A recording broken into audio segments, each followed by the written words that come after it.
નમસ્કાર, હું છું કેતલ અને આપ જોઈ રહ્યા છો CB24। પાલિતાણા હોસ્પિટલમાં સ્થળ ઉપર 2.55 લાખ લીટર ક્ષમતાની ભૂગર્ભ પાણીની ટાંકી ન હોવા છતાં બિલ 50.43 લાખ મંજૂર કરવાના મામલે આરોગ્ય મંત્રી પ્રફુલ્લ પાનસેરિયાની કડક કાર્યવાહી જોવા મળી છે। રાજ્યની આરોગ્ય સેવાઓ માટે ફાળવવામાં આવતા જાહેર નાણાંના ઉપયોગમાં કોઈ પણ પ્રકારની બેદરકારી, ગેરરીતિ કે અનિયમિતતા ચલાવી લેવામાં આવશે નહીં, તેમ આરોગ્ય મંત્રી પ્રફુલ્લ પાનસેરિયાએ જણાવ્યું હતું।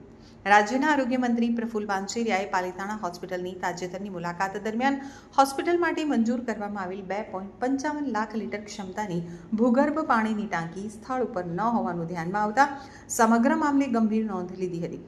મહત્વપૂર્ણ બાબત એ છે કે સ્થળ ઉપર પાણીની ટાંકીનું કામ થયેલું ન હોવા છતાં તેનું બિલ 50.43 લાખનું મંજૂર કરવા વડી કચેરીમાં રજૂ કરવામાં આવેલ હોવાનું ધ્યાને આવ્યું હતું। આ ગંભીર બેદરકારીના કારણે આરોગ્ય મંત્રી પ્રફુલ્લ પાનસેરિયાએ તાત્કાલિક અસરથી વિડીયો કોન્ફરન્સના માધ્યમથી પાલિતાણા હોસ્પિટલ તથા પ્રોજેક્ટ ઇમ્પ્લિમેન્ટેશન યુનિટના સંબંધિત અધિકારીઓ સાથે બેઠક યોજી સમગ્ર ઘટનાની વિગતવાર સમીક્ષા કરી હતી। બેઠક દરમિયાન બિલ મંજૂર કરાવવાની પ્રક્રિયામાં જવાબદારી નિભાવનાર અધિકારીઓની ભૂમિકા અંગે ગંભીર નોંધ લેતા આરોગ્ય મંત્રીએ બિલ રજૂ કરનાર મેહુલ દવે, જે ઇન્ચાર્જ કાર્યપાલક ઇજનેર છે, NV કાલિયા, નાયબ કાર્યપાલક ઇજનેર સામે પોલીસ ફરિયાદ નોંધાવવા સ્પષ્ટ સૂચના આપવામાં આવી છે। આ સમગ્ર મામલામાં સંડોવાયેલી ધર્મનંદન કન્સ્ટ્રક્શન સુરતની બ્લેકલિસ્ટ કરવાની કાર્યવાહી કરવા તેમજ ફરજમાં બેદરકારી બદલ 2 સંબંધિત ઇજનેરો સામે ફરજ મુક્તની કાર્યવાહી કરવા પણ આરોગ્ય મંત્રીએ PIUના અધિકારીઓને આદેશ આપેલા છે। આરોગ્ય મંત્રી પ્રફુલ્લ પાનસેરિયાએ સ્પષ્ટપણે જણાવ્યું હતું કે રાજ્યની આરોગ્ય સેવાઓ માટે ફાળવવામાં આવતા જાહેર નાણાંના ઉપયોગમાં કોઈ પણ પ્રકારની બેદરકારી, ગેરરીતિ કે અનિયમિતતા ચલાવી લેવામાં આવશે નહીં। સરકારી આરોગ્યલક્ષી વિકાસ કાર્યોમાં ગુણવત્તા, પારદર્શિતા અને જવાબદારી સુનિશ્ચિત કરવી એ રાજ્ય સરકારની સર્વોચ્ચ પ્રાથમિકતા છે। બાઇટ પ્રફુલ્લ પાનસેરિયા, આરોગ્ય મંત્રી। જનતાના નાણાંનો એક પણ રૂપિયો બિનજવાબદારીપૂર્વક ખર્ચાય નહીં। મંજૂર થયેલા વિકાસ કાર્યો સ્થળ ઉપર વાસ્તવિક રીતે ગુણવત્તાપૂર્વક અને નિર્ધારિત ધોરણો અનુસાર પૂર્ણ થાય તે માટે આરોગ્ય વિભાગ દ્વારા કડક દેખરેખ રાખવામાં આવી રહી છે। આ સમગ્ર કાર્યવાહી દ્વારા આરોગ્ય વિભાગે સ્પષ્ટ સંદેશ આપ્યો છે કે સરકારી કામોમાં બેદરકારી કે ગેરરીતિ કરનાર કોઈ પણ વ્યક્તિ કે એજન્સી સામે જવાબદારી નક્કી કરી કડક કાર્યવાહી કરવામાં આવશે। ગુજરાતના આરોગ્ય વિભાગ દ્વારા PIU દ્વારા અનેક હોસ્પિટલ, PSC, CSC સેન્ટર રિપેરિંગના કામો ચાલે છે।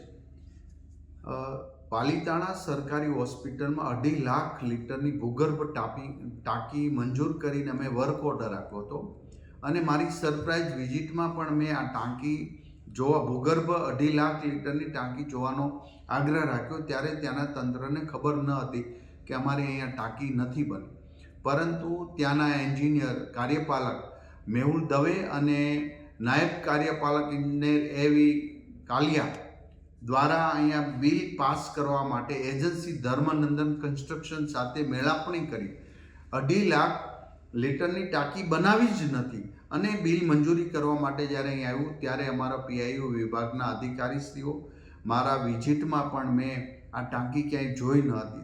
સંપૂર્ણ તપાસ કરતાં ત્યાં ટાંકી બની જ નથી અને 55-56 લાખનું બિલ અહીંયા મંજૂર કરવા માટે આ બંને એન્જિનિયરો અને ધર્મનંદન કન્સ્ટ્રક્શન સાથે મળીને જ્યારે આ કૌભાંડ રચ્યું છે ત્યારે કાર્યપાલક ઇજનેર અને નાયબ કાર્યપાલક ઇજનેર બંનેને ફરજ મોકૂફી આજે કરી દેવામાં આવી છે, એમને સસ્પેન્ડ કરી દેવામાં આવ્યા છે। ધર્મનંદન કન્સ્ટ્રક્શન કંપનીની પર